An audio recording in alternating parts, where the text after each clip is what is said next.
a terrible earthquake has hit parts of Southeast Asia today. And we send our condolences to the governments and peoples of the region.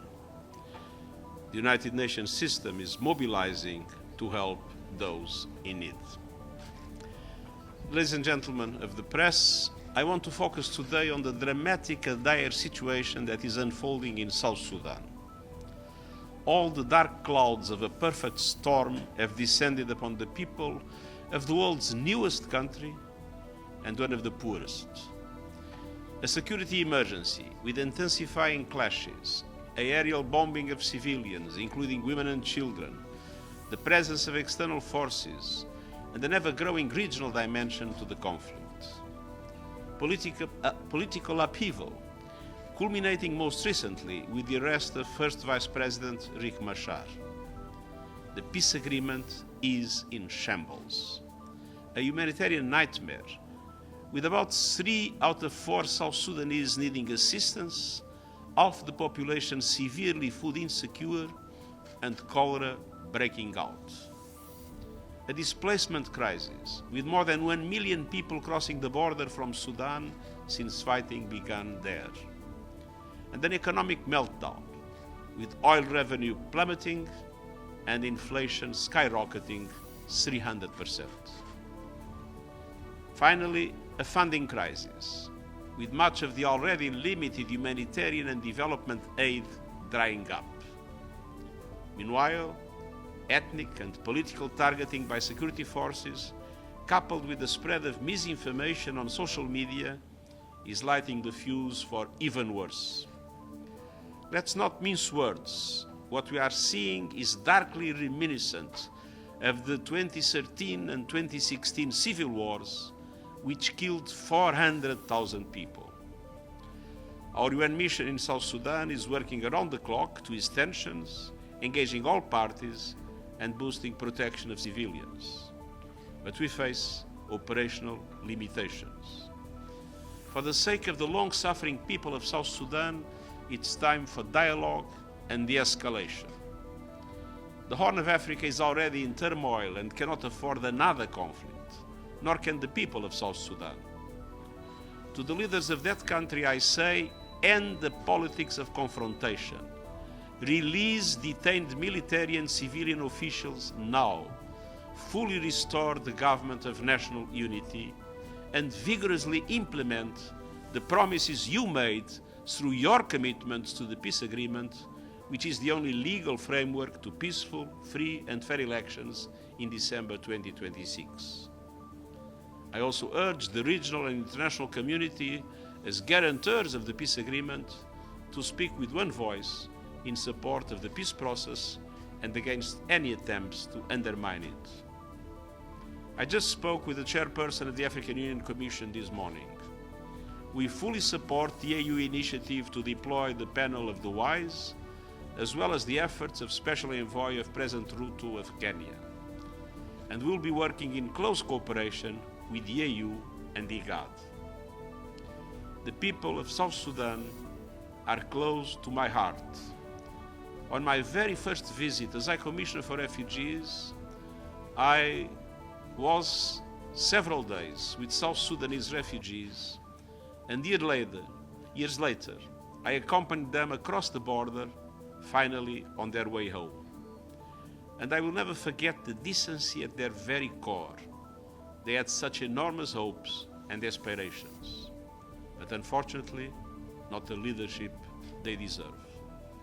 At this critical hour, the people of South Sudan need an infusion of support, diplomatic and political support for peace, and financial support for life-saving aid.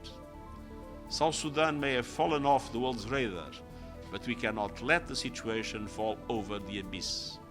Now more than ever, the leaders of South Sudan must hear a clear, unified and resounding message. Put down the weapons. Put all the people of South Sudan first. Thank you. Thank you. Edie? Thank you very much, Mr. Secretary General. First, you said that the United Nations is mobilizing to help victims of the earthquake in Myanmar and elsewhere in Southeast Asia. Can you give us some details on what the UN is doing in the region? And on South Sudan, have efforts been made or are efforts being made to talk to both Salva Kiir and to try and get to Riek Machar? First of all, the government of Myanmar has asked for international support, and our team in Myanmar is already in contact in order to fully mobilize our resources in the region to support the people of Myanmar. But of course, there are other countries impacted, but the epicenter is in Myanmar, and Myanmar is the weakest country in this present situation. The panel of the wise will and Raila Odinga will visit both Salva Kiir and Riek Machar. We are in very close contact with the African Union and with the IGAD in order to make sure that those visits produce the effect we want. And the effect we want is the reestablishment of the peace agreement and the creation of conditions for peace in South Sudan. Just a quick follow-up. Does the UN actually have a team in Myanmar that's actively working on this? Yes. Michelle? Thank you, Secretary General. I wanted to ask you about Ukraine. Last night, President Putin made a suggestion that there could be a temporary administration introduced in Ukraine under the auspices of the UN and others. Could we get your reaction to that? And has the United States been in touch with the United Nations regarding its attempts to broker a Black Sea ceasefire? First of all, the Ukraine has a legitimate government, and so obviously that must be respected. Second, we have had some contacts with the US. Rebecca Greenspan has had some contacts, but the UN for the moment is not part of the negotiation. Thank you. Benny? Mr. Secretary General, do you have any comment on the events today on the border between Israel and Lebanon? Our position has been very clear. We have always appealed for the ceasefire to be fully respected. We have always appealed for Israel to leave the posts it still has in Lebanon and respect the territorial integrity of Lebanon.